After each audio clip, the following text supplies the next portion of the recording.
What's happening? Yeah, what's happening? What's that? That's it, you got it.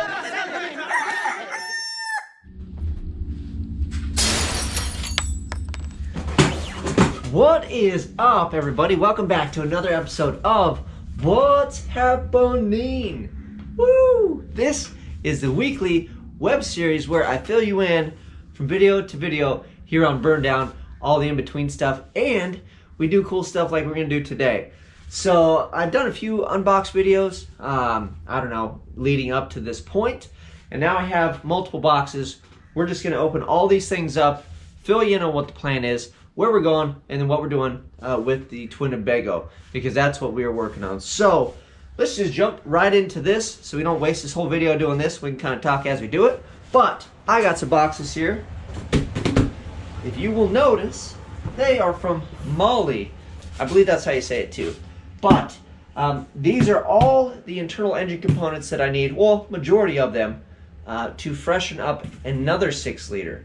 So let's open these things up real quick, take a look, and then we will go from there. So,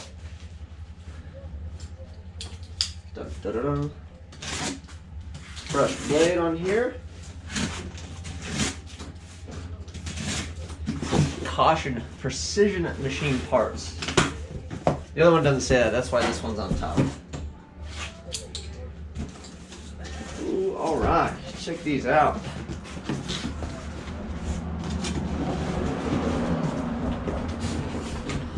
So nice. All right. Oh, check these things out. These are sweet. So I'll just show you real quick. We'll show you one. We'll unwrap it. We've got a set of forged Molly pistons for the Twinnebago. So these are slick. Yeah, check that bad boy out. It's got the coating on the side, valve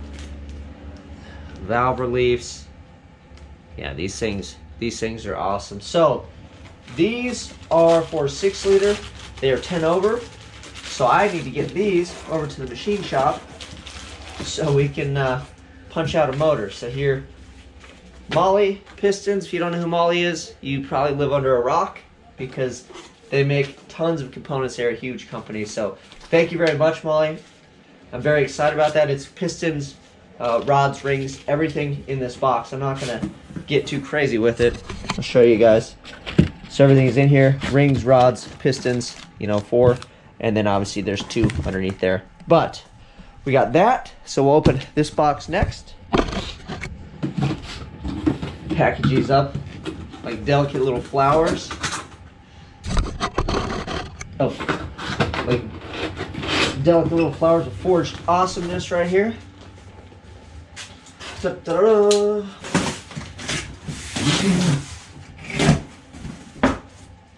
Right. Woo. Package slip. Hang on to that. Put that over there. I'm organized. All right. So we have head bolts. I've never had a new set of head bolts, by the way, so thank you guys. These are for Gen 3, so these are the longer head bolts. Because I have an LQ4, it's an earlier block that is at the shop right now. This is timing set. So it's the gears, timing chain, all that fun stuff for my motor as well. So that works perfectly. So these parts they don't need to go to the machine shop. These can all stay here. I'm going to organize what goes, what stays. They pretty much just pistons and bearings. Speaking of bearings, oh, more bearings. Rod, main bearings. Got this bad boy. What is this? Let me open this up and find out. Aha! Oil pump, a Melling oil pump. This is an M295, so this is a standard volume oil pump. I know some people like to run the high volume stuff. I feel that standard is fine. Although I have a high volume in the Malibu, but I always freak out that I'm gonna like knock the rods out of it. The oil pressure gets real crazy then, but it works fine. 2 boxes of these. We got the lifters, uno, dos, and then lastly, we've got a couple look like exhaust manifold composite gaskets. So awesome, thank you very much. I put this stuff back. Get all reckless and start throwing things on the floor. I'm all excited over here. All right, stay. So here. All right, so that is a look at the stuff from Molly. So thank you very much, Molly. I have to get those pistons over to the machine shop ASAP. So for those of you that have been following along, when I said I had a motor, I do have an engine. I have a fresh 6-liter, but it has Gen 3 rods and Gen 3 pistons in it. I gapped it for boost. It is all assembled, ready to rock and roll. And then we started kind of talking with Molly, and they were like, yeah, we're on board. We'll send you some pistons and some other pieces to freshen up the motor, rebuild it. And I was like, oh man, well, if we're gonna do that, we might as well do it. You know, if we're gonna put a motor in, I really don't want to pull it in favor of a different one. I'd like to just put one in that can stay in there so I can drive it around instead of work on the thing. So we're gonna run those with a set of Gen 4 rods. I have a couple sets of Gen 4 rods. We'll pick out the best ones and we will just stuff it all together and they should be good to go. New bearings, Gen 4 rods. And that leads me to the next box that I just got, which is down here. Yep, that's right, we got more stuff. So this is it though. I think this is pretty much the end of all of the sponsor stuff. So let me get one. Last one. Oh, you gotta be gentle with this one. All right, let me get this packing slip out of here. So this one is actually from Crowler. So for those of you that are on my Instagram, you'll notice that there's actually a part number on Crowler that you can get for the cam that is designated for the twin Tobago. Let me see if it has it on the packing slip, or this is just a. It doesn't have the name on here, but it is the twin turbo Winnebago of Death grind from Crowler. Let's open it up. We'll take a quick look at this.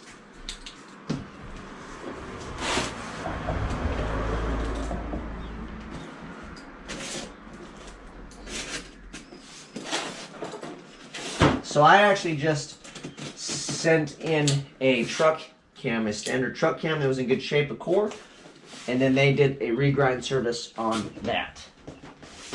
So it's not a fresh cam, this is a regrind specifically for the twin Tobago.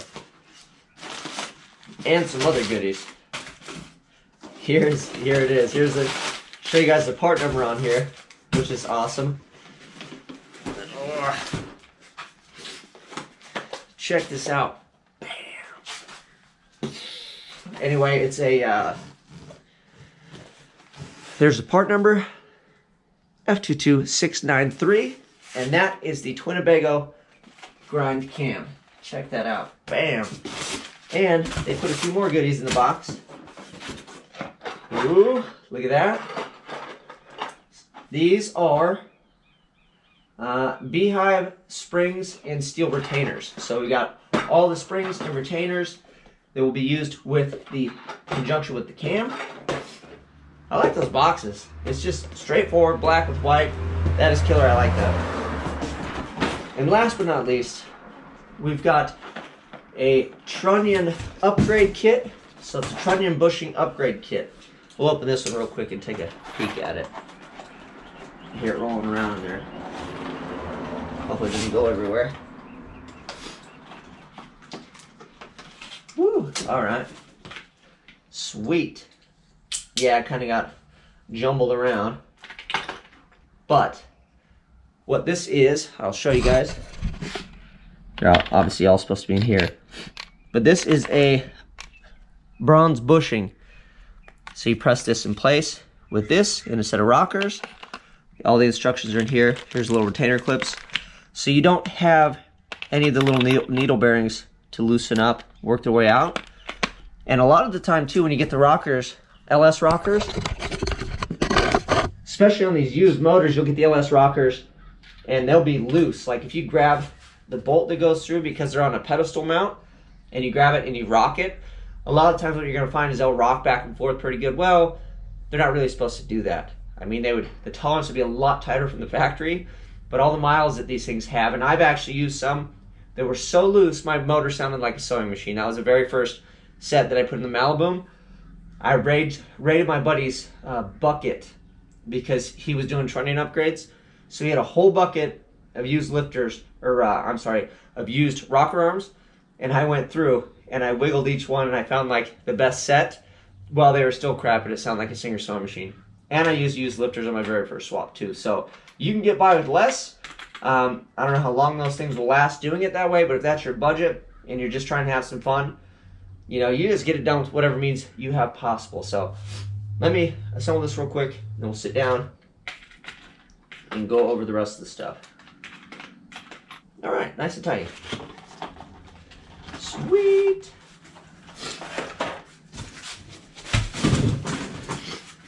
All right, well, thank you very much, Molly, for being on board. Crower, you guys are awesome. I cannot wait to stick all this stuff in here, listen to that new cam, and then obviously we have the pistons and everything to support it now.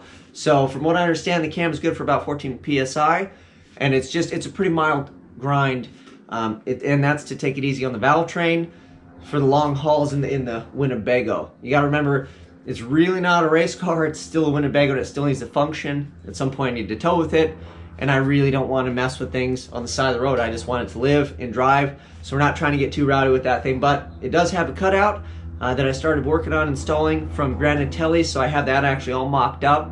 If I like the position, put a few things on there, we'll weld that in place, and then I will get these pistons on the machine shop tomorrow, and then I'm going to do everything I can to persuade the gentleman to put me to the front of the line. So anybody else use the same machine shop I do, sorry, because I'm going to go in there and basically, you know, try to bamboozle him into pushing my project out the door first. So we will see. Hopefully it works and the thing doesn't get stuck there too long. But we're still wrapping up wiring. If you watched the last episode, I got majority of it kind of done. There's a couple things I want to go and ring out and maybe put power to and see where they go. There's a handful of wires hanging out under the dash that were clipped off that I have no idea where they go. So we'll power those up. I'm only looking to power a few more things, and then I gotta order some like LED strip lighting. I'd like to throw some of that on a switch for like courtesy and whatnot. And then now that I have the cutout in place, that's wired in as well. So we'll throw that on the dash, put that on a switch, make sure that thing functions as well. So other than that, we are dwindling down. I've got wheels and tires that I need. We'll have to get this motor back from the machine shop, and then I have to start ordering brake components. Pretty much gonna go to my local parts store, or like my Napa, and bring the parts that I need. I found a website, and then hopefully we can reference and start getting all the parts that I need for the brakes in that thing. But we are getting close. I was hoping to have it fired up possibly like this weekend, but now we are back in the machine shop and I'm not putting the other motor that I had ready to go in. So it's a little bit more of a waiting game. We're gonna cut it even closer. But what fun would that be if we had stuff done early and on time, right? And I wasn't pretty much firing it and driving it out the driveway over to Vegas to LS Fest, 300 miles away. Oh, that's what I did the first time, by the way. I tried to take the Malibu, and I lost oil pressure like halfway there. But we loaded it on the trailer, and then I drove it and raced it, and it lived, and then I had to change some components out. But I don't really have that option with the Winnebago. So we're rocking the new milling pump from Molly, all these new components, new bearings, cam bearings, all of that fun stuff. So hopefully this thing should just be rock and roll, not give us an issue. And we're gonna sail all the way to LS Fest and then back. And then we're really gonna do some revamping on the thing and get it ready to rock and roll so we can take it all the way to Kentucky end of summer. So that is it. Thank you to all the companies involved, Molly, Crower Performance, and everybody else that I've already listed off and done unboxing videos for. Thank you guys very much. I gotta get after it. We gotta get some stuff done. I'm out.